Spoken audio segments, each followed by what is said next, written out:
Hey guys, I can't believe I'm making this video right now. To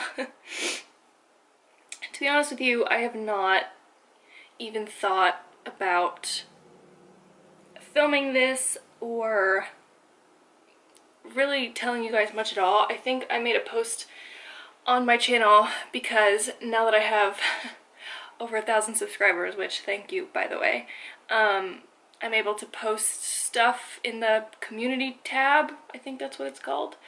So I posted something in there. Sorry, I'm gonna be eating while I film this. I know that's really annoying. But it just occurred to me, it's 4 p.m.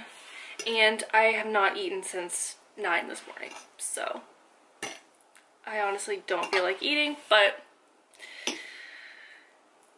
you know, life. So I'm not totally sure what I even want to say at this point. To be honest, it's been a rough week. God. And I feel so dumb because this could be so much worse. I really thought I wasn't gonna cry. Give me a sec. So, I feel like I should say, before you all start freaking out, it's not that big of a deal. Obviously, if you saw, not my last video, but the video a couple weeks ago, I have a new cat. I got a new kitten. And since I got her, it hasn't been easy just because I've had to keep her separate from Mandy, mainly because I knew Mandy would be difficult with, you know, allowing a new cat into our house. Okay, you're back. I knew Mandy would be difficult letting another cat into this house. She's just kind of a temperamental cat, and she's not super friendly. She's not a super, you know, chill, relaxed cat. So I knew it would be difficult, but I figured, you know, with time, I think it'll be for the better. Because right now I work from home, but I've always kind of had in the back of my mind that I'm probably not going to work from home for the rest of my life. And at some point, I need to figure something out, because Mandy loves to be around me. When I was living in Chicago and working out of Chicago, I was leaving my apartment every day, and Mandy would literally like sit and block the door. And when I moved her out of the way and started to shut the door to leave, she would just sit there and stare at me. And then once I shut the door and walked away, I would hear her just crying and crying and crying. And this was every single day. Like, it wasn't like sometimes she didn't want me to leave. It was like literally all the time. And it's weird because she's not like a crazy affectionate cat, but she does like to follow me around. Like, she just likes to have me around. And so when I leave all day or I leave for a long period of time, I always feel intensely guilty. So I always kind of had it in the back of my mind that I wanted another cat just for me. Because again, Mandy's not like, she wants to be around, but she doesn't like to be cuddled, she doesn't like to be held. And my parents have a Scottish Fold, and it's just like the sweetest cat, has the best temperament, like just, you know, lets you pick her up. You know, you've met Winnie, she's amazing. Or seen her on videos, I guess not technically met her, but anyway. So I wanted a Scottish Fold because I wanted to be at least pretty sure that she was going to be, you know, just a sweet animal, a calm animal, something that wasn't going to fight with Mandy in terms of like cat dominance or hierarchy or whatever that was. So I did a ton of research to try and make sure that I could make this work for them. And I wanted to have another cat, not so much that Mandy could bond with or play with or anything, but just so if I left for the day and I was leaving, you know, every day, 5 days a week, I at least felt like they had some sort of companionship, or like at least there was some other entertainment, or, you know, whatever that may be. And, you know, the more I read, the more I saw that the older your cat is, the harder it is to acclimate them to other cats. And I knew I wanted to get a kitten because I wanted Mandy to be able to assert her dominance and be the dominant cat that I know she has to be. So I wanted to get a kitten that could kind of submit. That sounds terrible, but it's the truth. So in all honesty, I thought, you know, the sooner the better at this point. Like, this is something that I want to do. It's something I could put off forever, but I wanted to do it, and now felt like a good time. I meant to, this is a roundabout way of getting to my point, but regardless, I ended up getting a kitten. You met Iris. I love her to death. She's been not, I want to say difficult, which is not quite the right term I want to use. She's an amazing cat. I love her to death. She's been difficult health-wise. Why am I crying again? I'm not getting rid of her. This makes it sound like I'm getting rid of her, and I'm not. I swear. We've just had some medical issues. God. Sorry, I just get emotional. I love my cats, and I want them to have the best life they can possibly have. But, within the first couple days of getting Iris, I noticed she was sneezing quite a bit, and I think I mentioned in that past video that the vets thought she had an upper respiratory infection. We were on one type of antibiotics for 2 weeks, I think, and that didn't really do much. So as of Tuesday this week, we put her on a different antibiotic, and as far as I can tell, the sneezing has minimized a little bit, I think, I hope at least, and I've noticed like her nasal discharge and stuff has definitely minimized, and her left eye looked super infected for a while, but it looks much better. I'm going to get to a point, and you're going to find out why I'm really annoyed that Mandy's here, but we'll get to that in a minute. Mandy and I are fighting at the moment. We're not getting along. Apparently her memory's not great, because if she remembered what I did to her about 20 minutes ago, she would still be behind the basement couch. To move this story along a bit, Iris has been on antibiotics for pretty much since I got her. She also, the last vet appointment I had, we put her on like an immune booster, because she was obviously just, I mean, kittens have, you know, not great immune systems, just like babies. You know, it's hard for them to just, their immune system needs a little help, I guess, and when they also have infections, you know, it gets difficult. And Iris's infection, you know, she never had a fever, she never had difficulty breathing or anything, it was really just the sneezing, so I'm not super worried about that. But so today's Friday, it would have been not this Wednesday, but the Wednesday before, so a little over a week ago. I noticed like a red spot on my neck, and I didn't think much of it, which is really weird for me. I'm a super anxious person, especially health-wise, so when stuff like this happens, I don't normally freak out, but it was one of those things where I think maybe I asked my mom about it. I'm like, there's just this red, like, scaly patch of skin on my neck, like, and my mom was like, yeah, I think that's just dry skin, like, it's not a big deal. And then this past Monday, I was at work, and I'm sitting in a meeting, and I'm scratching my arm, and then I, you know, pull my sleeve down, and I notice, like, 3 red spots on my arm, and I'm like, okay, I don't think this is dry skin anymore. So I attempted not to Google, because I know I shouldn't Google, but I Googled, and one of the first things that came up was ringworm. And I'm like going around the office asking people about it. I'm like, is this ringworm? And they're like, you're crazy. And so this was Monday. I had a vet appointment already set up on Tuesday for Iris for her antibiotics. So I thought, okay, I'll just ask about it.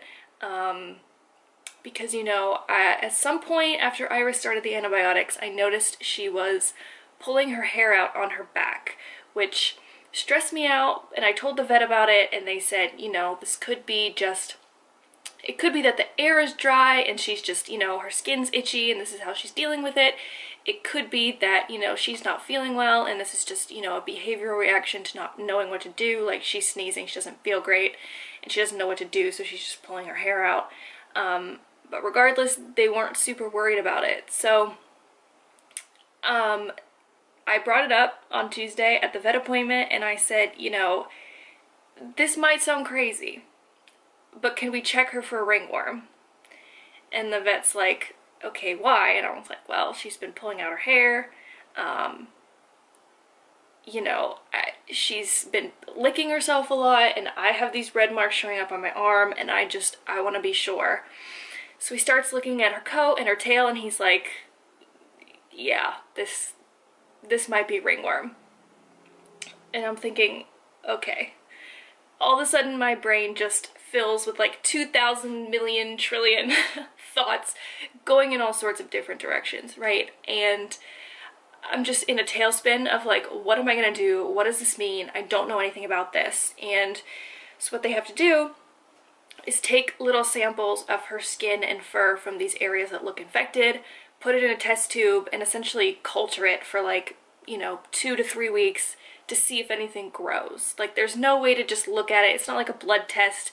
They can't just look and decide whether or not you have, you know, some levels of things. Like, ringworm, despite its name, is not a worm. It's a fungus. I've learned a lot about it over the past not even a week. It's only been 4 days.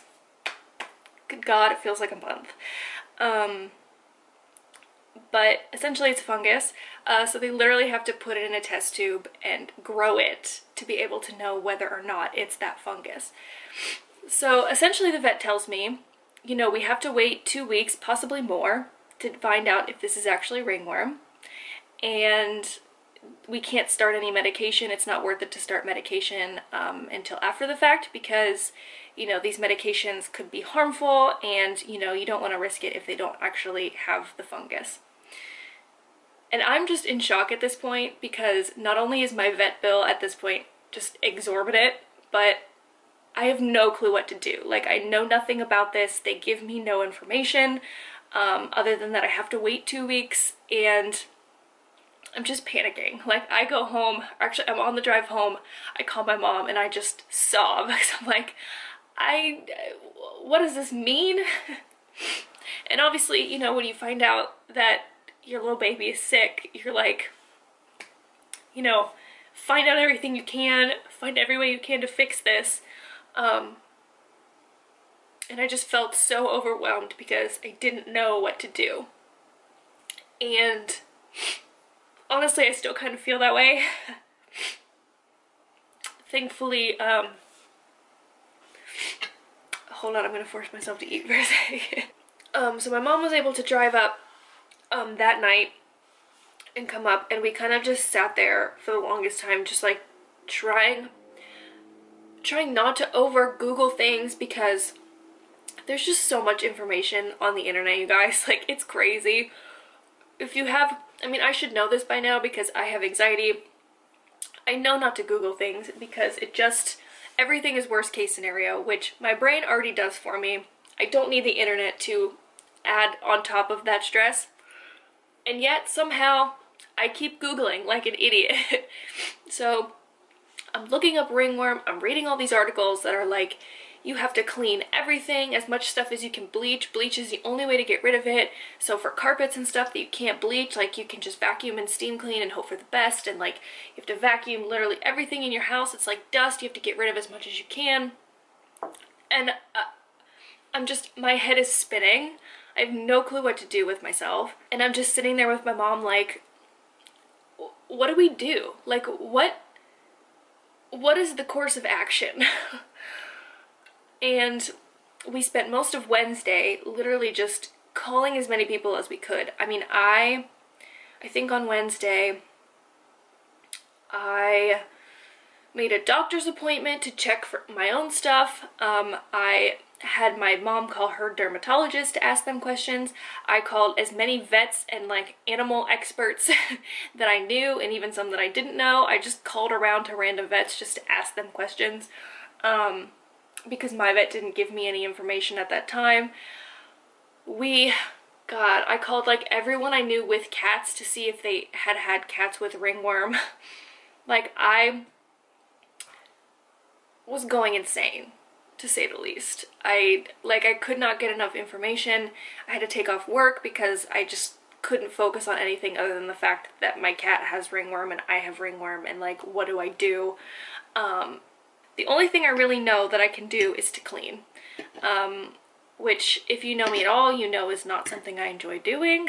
I eventually, my mom and I eventually called like a maid service just because they could at least come in and like get as much stuff out in a couple hours as possible, and they could at least dust and vacuum, and they bleached some of the bathrooms, and especially the room that Iris is in now, to just try and like disinfect and clean as much as possible.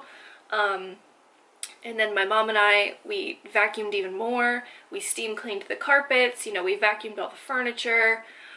We decluttered. I took out like as much stuff as I just like don't need on a daily basis. So any like pillows on a couch, or stuff sitting on a table, or plants, or just like any sort of cat toy with like carpet that could trap fungus or anything. Like, I just got it out of here. I was like, I don't want to deal with this. I'm going to be cleaning for months. Like, I just need it out of here. We got out as much as we could at the time. So to step back a minute, as I said, ringworm is a fungus.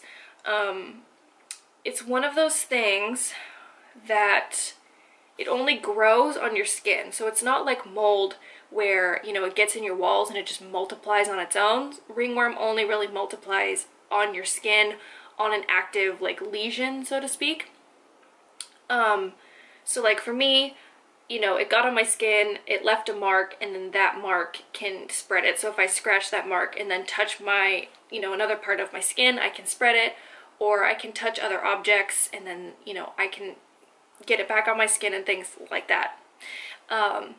So with cats, it's harder because they have fur. They can't help but shed. They just leave fur places, and especially, you know, once they have ringworm, like their hair starts falling out and it just leaves everywhere. You know, they leave skin cells everywhere. It can get in your carpet, in your furniture, on your sheets, on your clothes, and you can spread it between cats, to yourself. And although the fungus is only active on skin, you know, it can stay in the carpet, and then if you get enough of it on your skin, you know, and you don't get it out of the carpet well enough, you can get it. So human to human transfer is a little more difficult, but like cat to cat transfer or cat to human transfer is quite simple. For me, it's easy enough to treat because I went to the doctor. I just got like a couple of creams to put on it. It makes it like not contagious after 24, 48 hours, somewhere around there. And I can at least like get mine under control. I still have more popping up every so often, but at least I can manage it. I mean, I have to like change my clothes every day, wash my clothes every day, wash my bed sheets every night, or every day, sleep in them at night, wash them during the day, whatever. God, I'm rambling. Right now, I'm freaking out. Today is Friday, and honestly, it's been kind of a waiting game. There was a whole big thing with like trying to get Iris's medication. First of all, completely skipped over a part. We decided not to wait for the culture because I was diagnosed with ringworm, and I called my vet and I was like, you know, I have it. It seems pretty likely. If you looked at Iris and you thought that's what it might be, do we really have to wait 2 weeks for an official, you know, culture to come back, or can we like, you know, get started on medication? And he said we could get started. So thankfully we were able to start that yesterday. So today is her second day of medication, which could go on for who knows how long. And with it comes its own set of potential complications and side effects. So we're hoping for the best. Honestly, the past few days have kind of just been a waiting game to see if Mandy gets it. As I said at the beginning, I kept them separate for a long time, but they did have some shared rooms, so like Iris pretty much stayed in my bathroom because it just seemed like the easiest place that Mandy didn't need to go in. It was easy to clean, it was big enough to where Kitten would have enough room. But during the day, you know, I brought her out into my bedroom because I wanted to play with her, and I brought her into this office, as you saw in my, you know, past video. And then once she was out, you know, Mandy was allowed in these rooms because I didn't think there'd be any problem with that. And actually last Saturday, from Saturday to Monday until I got the vet diagnosis, I did pretty much let Iris kind of have free roam. So her and Mandy, while they didn't really come in like close contact, they did have, you know, they both laid on the same couches. So it seems fairly likely, unless Mandy has like a fantastic fungus fighting immune system, that she's probably gonna get it. So I'm just kind of, it's been a waiting game. And today I noticed she's licking a lot on her paws and her forearms, I guess. Four legs, I don't know. And I noticed a little red spot on the bottom of one of her paws, which makes me nervous. It doesn't, I wouldn't say it quite looks like mine. Like, it looks like it could be a cut, but at this point, I'm guessing that's probably not the case. Hold on, I have to shut the blinds again. Sorry about that. I got up and my camera died. So anyway, saw a spot on Mandy's paw today. Get back. Essentially freaked out because if it's an actual, like, active lesion on her paw, then essentially everywhere she's walking, she's leaving the fungus, which is great. And I'm kind of freaking out because I want to leave her in a place that doesn't have carpet. So I have a small area of my basement, like right where I walk out into the garage, where there's no carpet. It's where there's a half bath. I keep her litter pan. It's not a huge area of space, but there's also no door. So what I did is I fashioned this, like, essentially half wall. Actually, it's a wall that's probably about to here on me, and I guess I need to make it taller because she freaking jumped over it. So I don't know what to do. At this point, I'm literally watching her lick her paw and wipe her face, so I feel like I'm going down a spiral. Literally even worse than this, the worst feeling is like having to leave your cats in like an isolated environment where you feel like you can't play with them.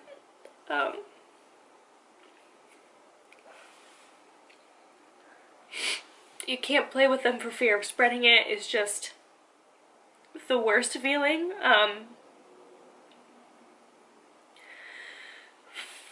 I genuinely just feel like dirty. Like I'm just carrying this infection around and I'm hurting them, which is not technically true because it's a fungus, it's not a disease.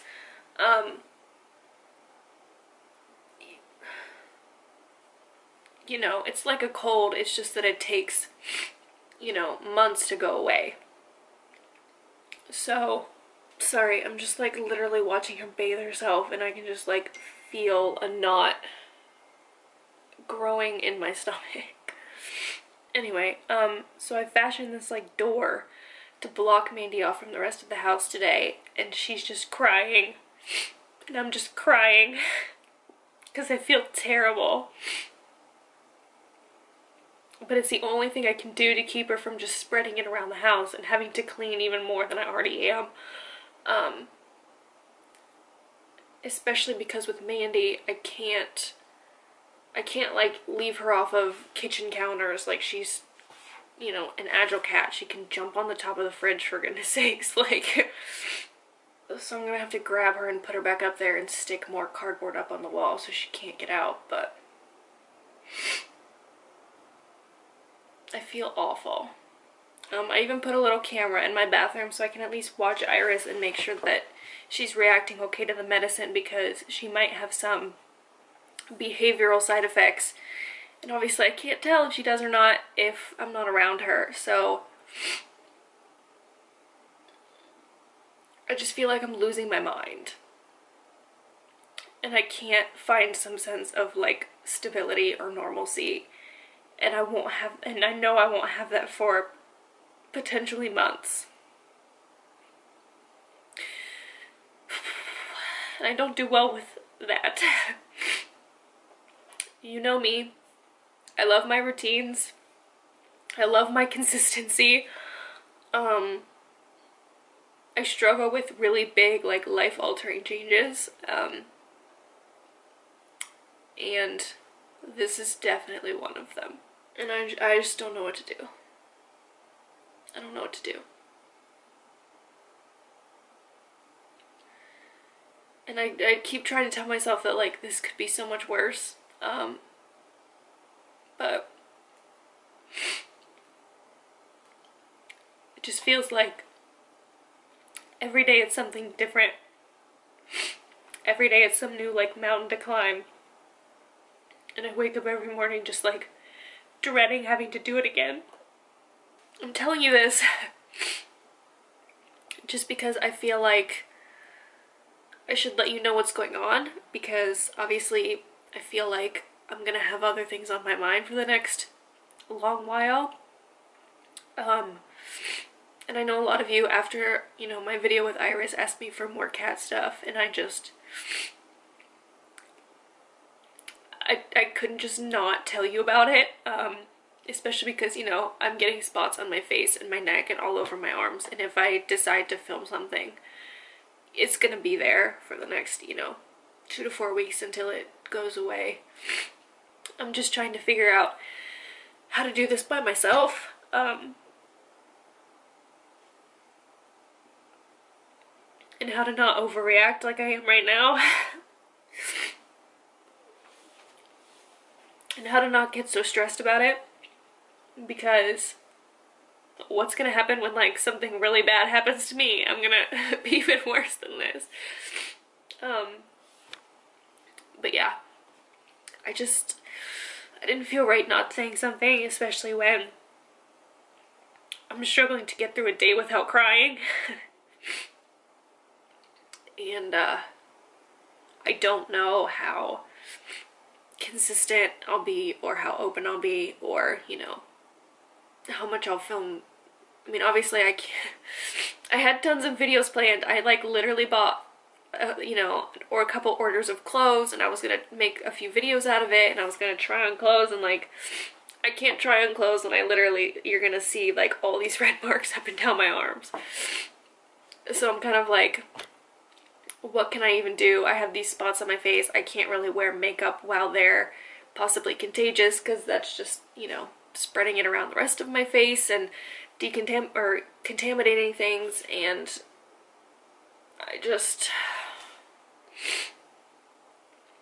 my life is very different right now, and it's only been 5 days. Today is the 5th day of Operation Ringworm. I just wanted to let you know, I apologize for rambling forever,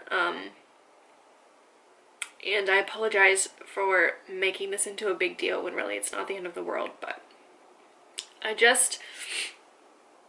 I found myself stressed, and the only thing at this point I can really do when I'm stressed to try and distract myself is clean. And when I'm not cleaning, I feel like all I should be doing is cleaning. And I'm just, like, exhausted. And I sat down last night to watch a movie, and I felt like a terrible person for sitting down to watch a movie rather than cleaning or taking care of my animals. Thanks for watching this, I guess.